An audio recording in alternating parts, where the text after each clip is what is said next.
जीवन में एक सितारा था, माना वो बेहद प्यारा था। वह छूट गया सो छूट गया।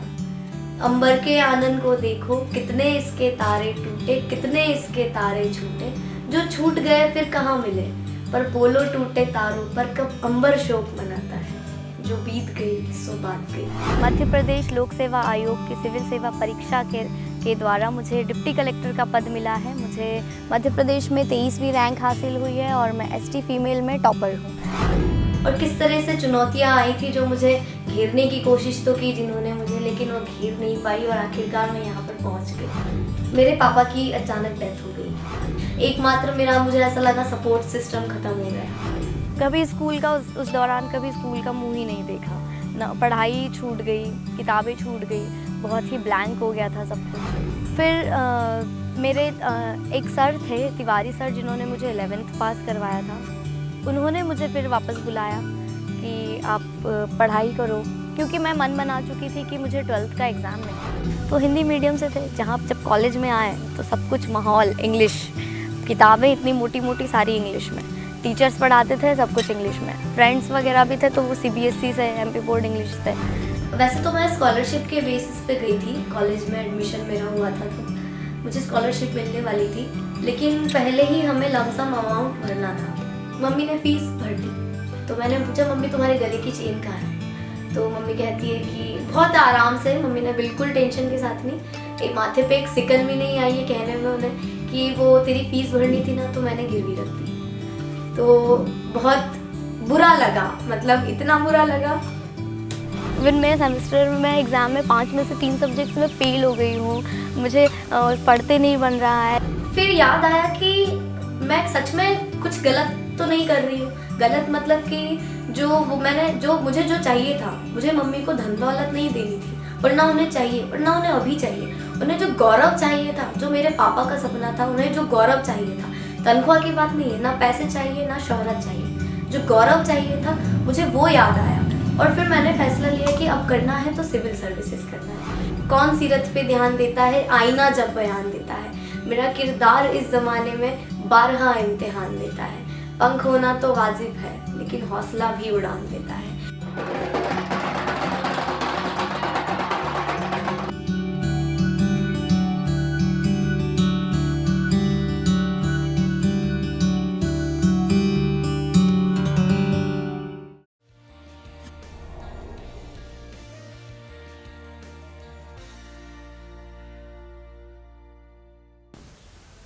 नमस्ते दोस्तों, मेरा नाम है निकिता मंडलोई और मध्य प्रदेश लोक सेवा आयोग की सिविल सेवा परीक्षा के द्वारा मुझे डिप्टी कलेक्टर का पद मिला है। मुझे मध्य प्रदेश में 23वीं रैंक हासिल हुई है और मैं एसटी फीमेल में टॉपर हूँ।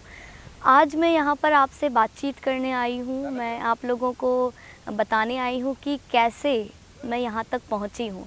उस संघर्ष की कहानी, जो संघर्ष मेरी मम्मी ने किया था, वो संघर्ष जो मैंने किया, वो संघर्ष जो मेरे परिवार वालों ने किया था।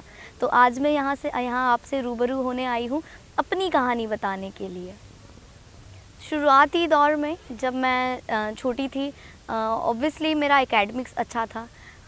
बचपन से ये सुनते आ रही थी कि पापा के द्वारा कि मेरी बेटी बड़ी होकर अफ़सर बनेगी, कलेक्टर बनेगी या जो भी है। जब मैं 12th में थी, 12th जुलाई यानी कि 2012, और जुलाई के दौरान ही मेरे पापा की डेथ हो गई।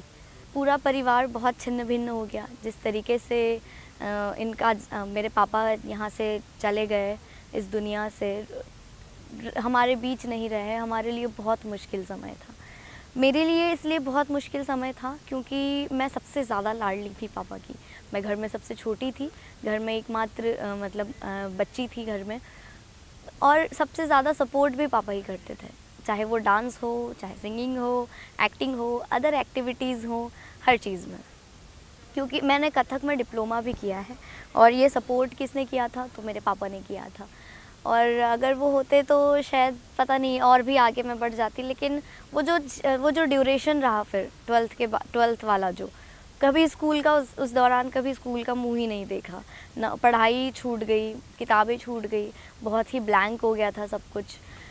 फिर मेरे एक सर थे, तिवारी सर, जिन्होंने मुझे 11th पास करवाया था।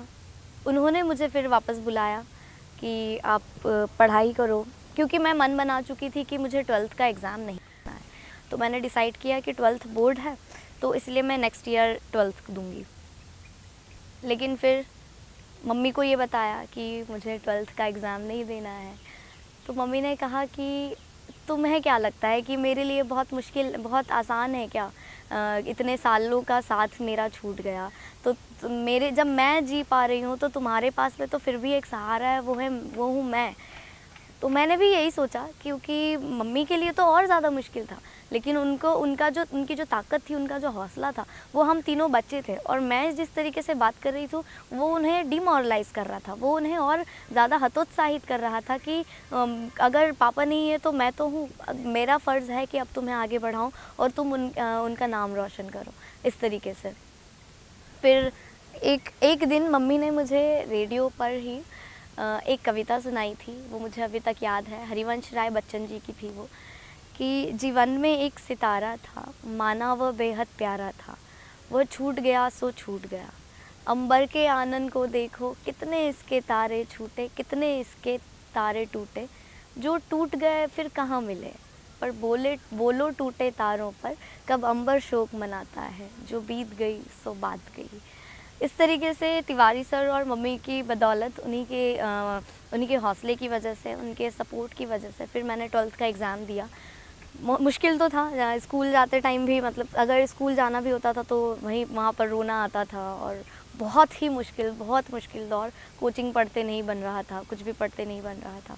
12th का एग्ज़ाम दिया, मेरा 12th में 80% बना था। मतलब मेरे लिए तो तब के समय में कम था, लेकिन फिर भी मतलब बहुत अच्छा, मम्मी बहुत खुश हुई थी इस वजह से। 12th तो पास हो गई। अब बारी आती है आगे कि हमें क्या करना है। मैंने जब 11th में मैथमेटिक्स लिया था, तब ये सोच कर लिया था कि AIEEE जब चलती थी, AIEEE करेंगे, JEE करेंगे, और इसके बाद में मैनेट या फिर IIT NIT किसी भी कॉलेज में एडमिशन लेंगे। अब चूँकि इस तरीके से पढ़ाई तो नहीं हो पाई थी कि मैं मैनेट का या IIT का सपना देख सकती, लेकिन फिर भी तिवारी सर ने यहाँ पर बहुत सपोर्ट किया। तिवारी सर ने बताया कि मध्य प्रदेश का सबसे अच्छा कॉलेज है GSITS, और तुम्हें वहाँ जाना है। और इस तरीके से मैंने फिर PET का एग्ज़ाम दिया, मुझे GSITS कॉलेज मिल भी गया। अब GSITS कॉलेज जो मुझे ब्रांच मिली थी, वो GSITS कॉलेज में लगभग 10 से 11 ब्रांचेस हैं। उसमें से सबसे जो महंगी ब्रांच थी वो मुझे मिली थी, वो थी बायोमेडिकल इंजीनियरिंग की बात करूँ तो बायोमेडिकल इंजीनियरिंग का स्कोप जो है वो आउट ऑफ MP, ऐसे तब सुना था कि आउट ऑफ MP ज़्यादा है, फॉरेन में बहुत है, बहुत स्कोप है, अच्छा आप पैसा कमा सकते हो। फिर से वही टेंशन आ गई थी लेकिन मम्मी को कि अब कॉलेज भी मिल गया है, बहुत महंगी ब्रांच है, कैसे पढ़ेंगे, समझ नहीं आ रहा था। और बाकी सारे जो परिवार वाले थे उन सभी लोगों ने हथियार डाल दिए थे, हाथ खड़े कर दिए थे। इवन कि मेरे बड़े भाई ने भी, उनका ये मानना था कि बच्ची है अभी ये सब कुछ हुआ है, इंदौर जाकर कैसे रहेगी, कैसे सरवाइव करेंगे, मम्मी कैसे रहेगी मेरे बिना। और इस तरीके से उन्हें मम्मी की बहुत चिंता थी। तो ऐसा नहीं है कि वो मुझे पढ़ाना नहीं चाहते थे, लेकिन वो मुझे अकेले नहीं छोड़ना चाहते थे और ना मम्मी को छोड़ना चाहते थे। लेकिन वहाँ पर सभी परिवारजनों को छोड़ते हुए, उनके विरोधों को सहते हुए मम्मी ने मेरा एडमिशन कराया। मुझे अभी भी याद है, वो दिन था कॉलेज रिपोर्टिंग का, लास्ट डे था मेरे इंजीनियरिंग में एडमिशन कराने का। उस दिन 11 बजे मम्मी ने फ़ैसला लिया कि ठीक है, खरगोन से हमें इंदौर जाना है, तुम्हारा एडमिशन कराना है। 5 बजे रिपोर्टिंग टाइम का लास्ट टाइम था 5 बजे, और हम लोग 4:30 बजे इंदौर पहुँचे थे।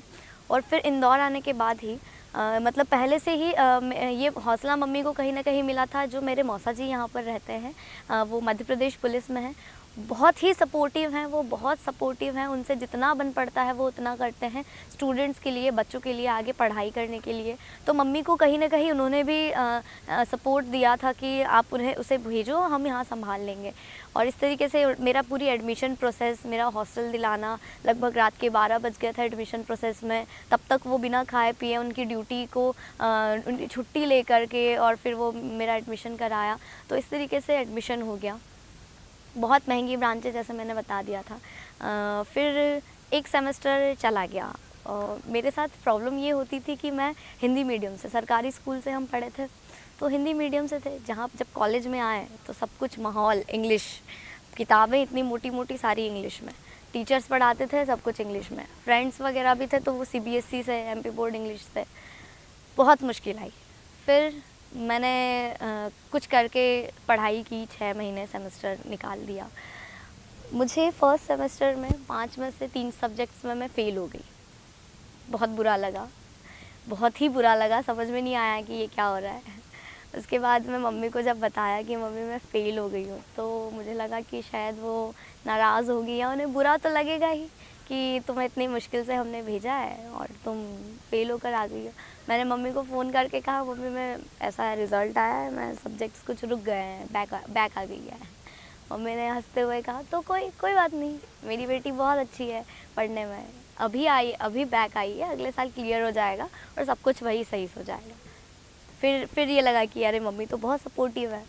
तो वो जब एक सेमेस्टर निकल गया और ये मेरा रिज़ल्ट भी आ चुका था, उसके बाद में फिर मम्मी से मेरी हिम्मत तो नहीं हुई थी, लेकिन फिर भी हिम्मत बोल दिया कि मम्मी मुझे ये इतना अमाउंट चाहिए, बहुत ज़्यादा। तो मम्मी ने कहा ठीक है करवा देंगे। मम्मी ने वो भी करवा दिया, काफ़ी बड़ा अमाउंट था वो, 60-70 हज़ार का लगभग। फिर मम्मी ने वो करा दिया कहीं से भी। फिर जब मैं घर गई 1-2 महीने बाद, थोड़ी सी जब हॉलीडेज़ हुए थे तब, तो मैं जब घर गई तो मैंने देखा मम्मी के गले में चेन नहीं है। मंगलसूत्र तो पहनती नहीं थी मम्मी, तो मम्मी के गले में जो सोने की चेन थी वो नहीं थी। मैंने मम्मी से पूछा कि तुम्हारी चेन कहाँ है? पहले तो उन्होंने कहा कि अरे यहीं होगी, पर देखा नहीं। मैंने फिर स्ट्रिक्टली पूछा कि बताओ तुम्हारे गले की चेन कहाँ है? तब उन्होंने बताया कि अरे वो तेरी फ़ीस भरनी थी, उसमें से कुछ पैसे कम पड़ रहे थे, तो मैंने अपनी चेन गिरवी रख दी। इतना मुश्किल समय वो रहा मेरे लिए। मुझे इतना बुरा लगा कि मैंने सीधे मम्मी से छूटते से ये कहा कि मुझे नहीं पढ़ना इंदौर में, मैं वापस आऊँगी, मैं यहीं पर किसी कॉलेज से BSc वगैरह कुछ भी कर लूँगी, ग्रेजुएशन कर लूँगी मैं, लेकिन मुझे नहीं पढ़ना जहाँ पर तुम्हें अपनी गले की चेन तक गिरवी रखनी पड़ रही है मेरी फ़ीस भरने के लिए। तो बहुत बुरा लगा। फिर मम्मी ने मुझसे कहा कि मम्मी को कोई फ़र्क ही नहीं पड़ रहा है, मैं रो रही हूँ, मुझे बुरा लग रहा है, मम्मी को कोई फ़र्क नहीं पड़ रहा है। मम्मी कहती है कि तुम इतना क्यों सोच रही हो इस बारे में, तुम तो बस पढ़ो और देखना, मुझे इतना विश्वास है कि एक दिन आएगा जब मेरी बेटी की सैलरी इस चेन की कीमत से 10 गुना ज़्यादा होगी। And I was like seriously, तुम कितनी हिम्मत कहाँ से लेकर आई हो मम्मी? मतलब इतना सब कुछ होने के बाद में भी हिम्मत दिखा रही हो। इवन मैं सेमेस्टर में एग्ज़ाम में 5 में से 3 सब्जेक्ट्स में फ़ेल हो गई हूँ, मुझे पढ़ते नहीं बन रहा है, लेकिन फिर भी तुम्हारे अंदर इतनी हिम्मत है। और इतने ये शब्द मुझे आज तक याद है और ये शब्द मुझे अभी भी प्रेरणा देते हैं कि एक दिन आएगा जब मेरे बच्चों की, मेरी बेटी की सैलरी इस ट्रेन से कहीं ज़्यादा होगी। और आज ऐसा हुआ भी है सीरियसली। फिर सोच लिया कि अब जो भी है, ये जो चेहरा है, ये जो माँ का चेहरा है, बस इस चेहरे पे मुस्कान लेकर आनी है। और लग गई फिर मैं अच्छी खासी इंजीनियरिंग की पढ़ाई करी, 2nd ईयर हो गया, 3rd ईयर हो गया।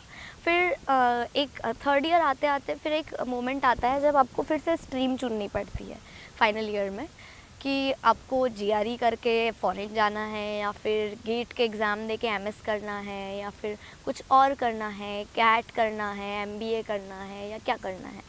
फिर मैंने सब कुछ चीज़ें एनालाइज़ की कि अगर मैंने GRE करती हूँ, फ़ॉरेन चली जाती हूँ, तो फिर फ़ॉरेन जाना तो मुश्किल होगा, मम्मी को छोड़कर मैं नहीं जा पाऊँगी, पैसा बहुत सारा होगा लेकिन माँ दूर रहेगी। फिर अगर मैं MS भी करती हूँ तो फिर मैं बड़ी सी इंजीनियर बन जाऊँगी शायद। उसी दौरान फिर कंपनीज़ के प्लेसमेंट ऑफ़र्स भी आने लगते हैं। कंपनी GSITS कॉलेज में बहुत फेमस है प्लेसमेंट के लिए, तो वहाँ पर प्लेसमेंट कंपनी भी आने लगी थी तब के दौरान। फिर दिमाग में आया कि 2 चीज़ें होती है जिस लिए इंसान जॉब करता है। पहली तो ये होती है कि पैसा, तो पैसा मैं इंजीनियरिंग करके जो मुझे डिविजनल बायोमेडिकल इंजीनियर की पोस्ट भी मिली थी, तो मैं उससे कमा लेती पैसा। दूसरी चीज़ होती है सम्मान। सम्मान की बात करें तो शायद अगर सम्मान ही कमाना है तो फिर NGO खोल लेती मैं, या सिविल जो समाज सेवा है वो कर लेती। उससे भी सम्मान मिलता है। अच्छे काम करती समाज में, इंजीनियर बन के अच्छे काम करती तो पैसा भी मिलता और सम्मान भी मिलता। अब तीसरी चीज़ क्या, लेकिन मन नहीं भर रहा इन दोनों चीज़ों से। जो फिर मुझे समझ में आया कि और क्या कमी रह रही है। फिर समझ में आया कि नहीं, पैसा और सम्मान तो हर कोई दिलाता है, लेकिन मेरी मम्मी के चेहरे पर जो गौरव का अनुभव है वो मुझे दिलाना है, उन्हें गौरवान्वित करना है ताकि वो मुझ पर नाज कर सके। और फिर समझ में आया कि जो मेरे पापा बचपन में कहा करते थे कि मेरी बेटी अफसर बनेगी, तो क्यों ना अफसर बनने की ही कोशिश की जाए, यानी कि सिविल सर्विसेज। फिर फाइनल ईयर में ये डिसाइड कर लिया कि अब करनी है हमें सिविल सर्विसेज। सिविल सर्विसेज की प्रिपरेशन मैंने सोच लिया, ठीक है, बिना कोचिंग के जैसे कुछ नहीं होता। तब भी मेरे भी दिमाग में ये भ्रम था कि बिना कोचिंग के कुछ नहीं होगा, तुम्हें कोचिंग जानी पड़ेगी, यूपीएससी की, एमपीपीएससी की। तो मैंने कई सारी कोचिंग्स देखी इंदौर में, कई बड़े बड़े संस्थानों में मैं गई जहाँ की फ़ीस लगभग थी 1.5 से 2 लाख रुपए। किसी भी बड़े संस्थान की फ़ीस कम नहीं थी इससे, 1.5 से 2 लाख। मम्मी को बताया कि मम्मी ये प्रिपरेशन करनी है मुझे, लेकिन फ़ीस इतनी ज़्यादा हो रही है। तो उन्होंने उसमें भी हाँ कह दिया कि चलो ठीक है तुम कर लो, मैं अरेंज करा दूँगी कुछ भी करके। तो मैंने कहा अब नहीं, अब तुम्हें अरेंज नहीं कराना है और मैं देखती हूँ कि क्या मुझसे बन सकता है। फिर एक दिन मेरे दोस्त हैं, उन्होंने मुझे एक इंदौर में एकेडमी है, द समाधान एकेडमी, वहाँ पर मुझे लेकर गए। बहुत ही छोटी सी क्लास, एक घर था समझ लीजिए, और उसी में रूम्स बने थे, टेबल चेयर वगैरह लगी हुई थी, और वहीं पर कोचिंग बनाई थी उन्होंने। ऐसे कोई बहुत अच्छा इंफ्रास्ट्रक्चर नहीं है, ठीक से पंखा भी नहीं चलता था लगभग, ये कह सकती हूँ। एसी रूम्स तो दूर की बात है। तो चूँकि मैं बहुत सारी संस्थानों में घूमकर आ चुकी थी और इंदौर में रह रहे हैं, तो ये तो था कि अरे बड़ी कोचिंग होती है, एसी रूम्स होते हैं, टेलीविज़न होता है, माइक सिस्टम होता है, सब कुछ होता है, लग्जरी होती है कोचिंग्स में, लेकिन वहाँ तो ऐसा कुछ नहीं था। तो फिर मैंने थोड़ा सा बुरा लगा कि यार इतनी किस्मत ख़राब है कि मुझे इस कोचिंग में पढ़ना पड़ेगा। फिर फाइनली मैं उस कोचिंग में रोते रोते ही गई थी। फर्स्ट डे जो मेरा था कि मुझे नहीं जाना, लेकिन मेरे दोस्त जो थे उन्होंने समझाया कि नहीं, तुम्हें एक बार जाकर देखो, कम से कम एक बार जाकर देखो। फिर मैं चली गई। पहला दिन था, पहला दिन तो ठीक ही गया था, समझ में कुछ भी आया भी, ज़्यादा अट्रैक्ट तो नहीं हुई थी मैं। सेकेंड डे, थर्ड डे फिर छुट्टी मार ली मैंने, गई नहीं, क्योंकि बहुत छोटी सी क्लास थी, मुझे नहीं पढ़ना, कुछ इस तरीके के ख्याल आ रहे थे। फिर मुझे वापस भेजा गया कोचिंग में। फिर 2-3 दिन जब हुए तब ये पता चला कि एसी रूम्स है या नहीं है, इससे कोई फ़र्क नहीं पड़ता। वहाँ जो पढ़ाने वाले टीचर हैं उनका व्यक्तित्व कैसा है, ये फ़र्क पड़ता है, इस बात का फ़र्क पड़ता है। और इस बात का फ़र्क पड़ा भी उस एकेडमी के जो डायरेक्टर हैं मिस्टर आशुतोष ओझा सर, यानी कि हमारे आशू सर, उनकी जो पर्सनैलिटी थी, उनके जो मोटिवेशनल लेक्चर्स थे, उनकी जो बातें थी, उन्होंने मुझे इतना अट्रैक्ट किया कि मैंने 2 साल उस एकेडमी में गुजारे हैं। और उन्हीं के बलबूते पर, उन्हीं के गाइडेंस में मैंने पूरी सिविल सर्विसेज की तैयारी की। मुझे इंटरव्यू में 175 में से 150 नंबर मिले हैं। आप लोगों को भी यही बताना चाहूँगी और कहना चाहूँगी कि संघर्ष तो आते हैं, संघर्ष आते रहेंगे, समस्याएं आती रहेंगी, लेकिन ये आपके ऊपर डिपेंड करता है कि आप उन्हें कैसे लें। क्योंकि एक समय आता है, एक संघर्ष आता है, एक समस्या आती है, जब या तो आप टूटते हो या आप बनते हो, या तो आप बिखर जाओगे या आप निखर जाओगे। और जिस तरीके से मेरी मम्मी ने खुद को निखारा, जिस तरीके से मम्मी ने हम तीनों भाई बहनों को बनाया है, वो बहुत ही शानदार है। अगर आप लोगों को शायद अच्छा ना लगे, लेकिन मैं इस वीडियो के द्वारा अपनी मम्मी के लिए गाना गाना पसंद करूँगी। तो सपना हमें बेशक हमारे पापा ने दिखाया था, लेकिन सपने को पूरा करने का जज्बा, उसे हमें उड़ान देने का जो काम था, हमें पंख देने का काम था, वो हमारी माँ ने किया है। तो हम तीनों की तरफ से मम्मी तुम्हारे लिए कुछ 2 लाइनें, वो ये कि चाहे सुख हो चाहे दुख हो, दिल ने तुझको ही पुकारा, तूने हमको है बनाया, तूने हमको है सवारा, जहाँ को तो रब का है, हमें तेरा है सहारा। शायद इससे ज़्यादा नहीं गा पाऊँगी क्योंकि बहुत ही मुश्किल हो रहा है मेरे लिए। तो बस आप लोगों से भी यही विनती है, क्योंकि कौन सीरत पे ध्यान देता है, आईना जब बयान देता है। मेरा किरदार इस ज़माने में बारहा इम्तिहान देता है। पंख होना तो वाजिब है, लेकिन हौसला भी उड़ान देता है। तो यही हौसले को बनाए रखिए और ये सोचिए संघर्ष तो करना है आप लोगों को, क्योंकि आप लोगों को लग रहा होगा कि हम तीनों भाई बहन बहुत अच्छी कंडीशन में हैं। मम्मी लोग कह रहे हैं कि अरे अब तुम तो स्वर्ग में रहोगे, बहुत अच्छी ज़िंदगी हो गई है। तो एक बात हमेशा याद रखना कि जीते जी अगर स्वर्ग चाहिए तो जीते जी मरना पड़ेगा, क्योंकि बिना मरे स्वर्ग नहीं मिलता। तो ये सारी चीज़ें तो टेम्परेरी है, परमानेंट जो चीज़ है वो है एक दूसरे का प्यार और साथ। तो हमेशा अपने साथ बनाए रखें अपने माता पिता का, और ख़ुद को भी इतना मजबूत बनाइए कि उन्हें सिर्फ खुश नहीं करना है, उन्हें गर्व महसूस करवाना है, उन्हें ऐसा फ़ील कराना है कि वो नाज से कह सके कि ये मेरा बेटा है। जैसे आज मेरी मम्मी कह रही हैं कि हाँ निकिता मेरी बेटी है और मैं उसकी माँ हूँ, और मैं बहुत खुश हूँ आज उन्हें इस तरह गौरवान्वित होकर।